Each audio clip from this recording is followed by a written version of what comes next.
we narrowly define creativity to being artistic, musical, dance, writing, those gifts. There are so many ways in which we are created. In the beginning, God created. I think that's just spectacular.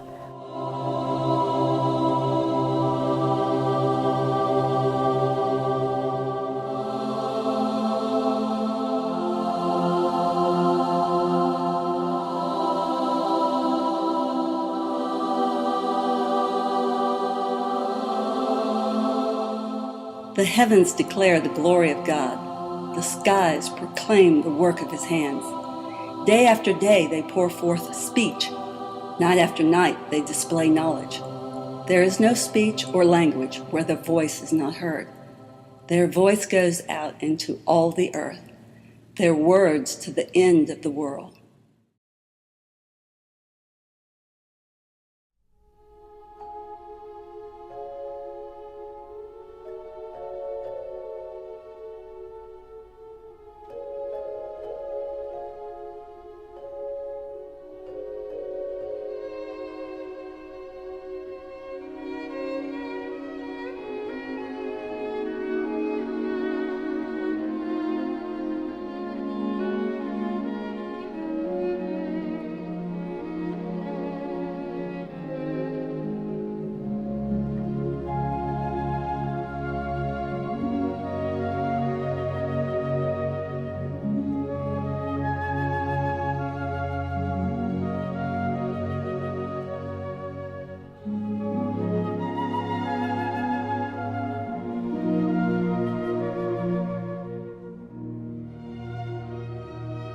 I will admit to being caught up in heaven's loving embrace when I heard within my spirit, "Open your eyes."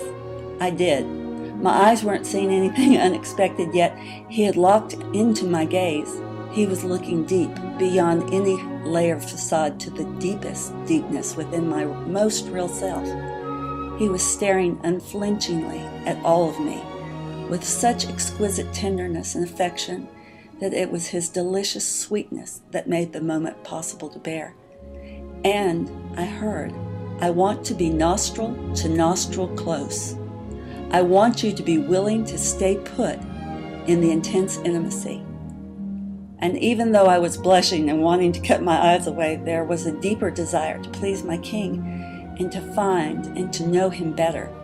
So with my eyes open, seeing beyond vision, I stayed put. Suddenly, he began to fill my lungs with the gentle warmth of his breath. On this night, it became apparent that I have never fully expanded my lungs.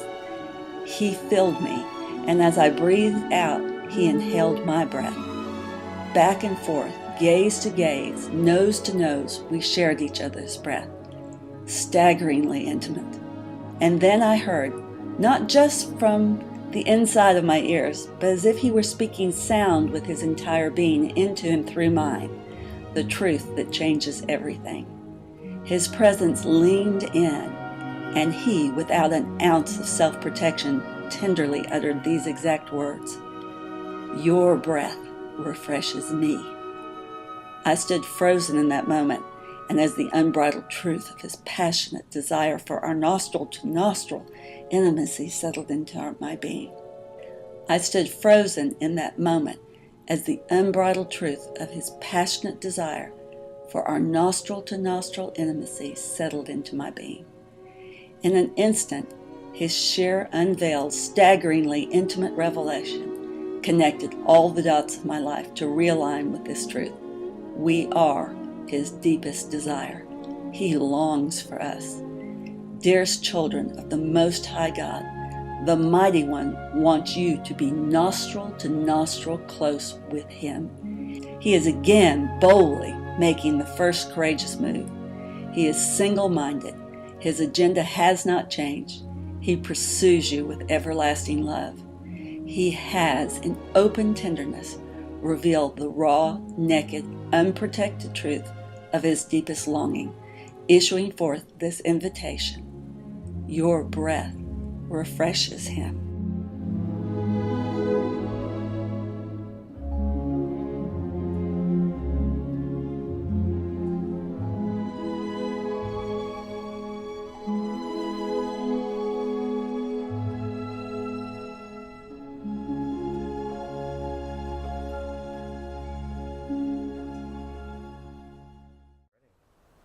I first knew I was an artist when I drew an elephant passing a camel.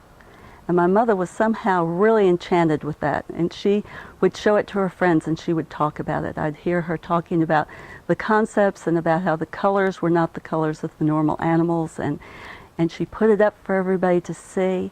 And something about that resonated deep within me. And as a little girl, you wouldn't say that, but it called to something in me that had been placed there by God. And as I grew up, I kept thinking about my mother's words of encouragement. And they were a real blessing to me. Heaven comes down, stands eyeball to eyeball with all humanity, establishing something so spectacular, so beyond all reasoning, and annihilates any chance of business as usual. Our Father, says the King of all kings.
The Lion of Judah is Jesus, who was and is victorious.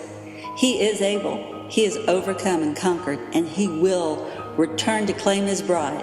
That's us. Yippee!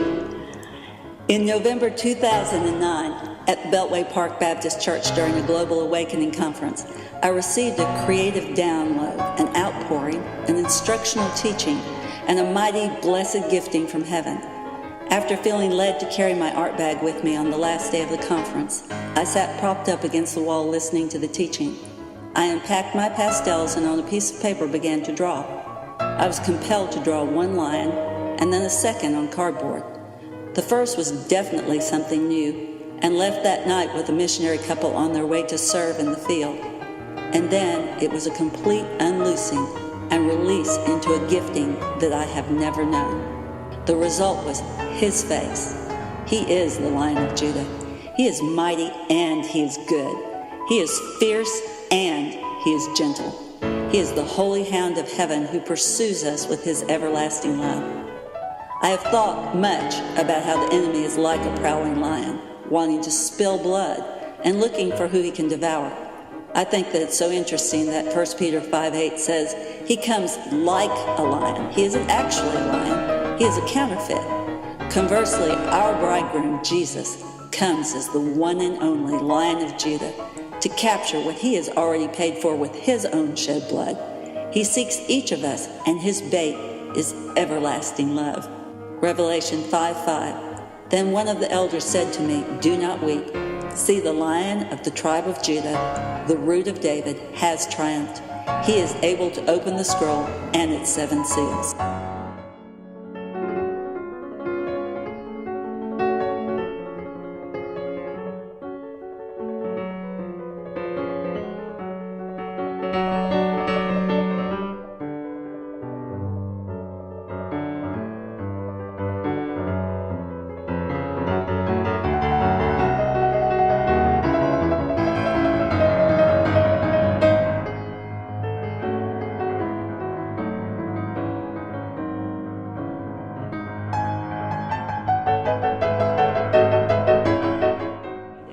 I am seeing images that I've never seen before in ways that I could not possibly paint.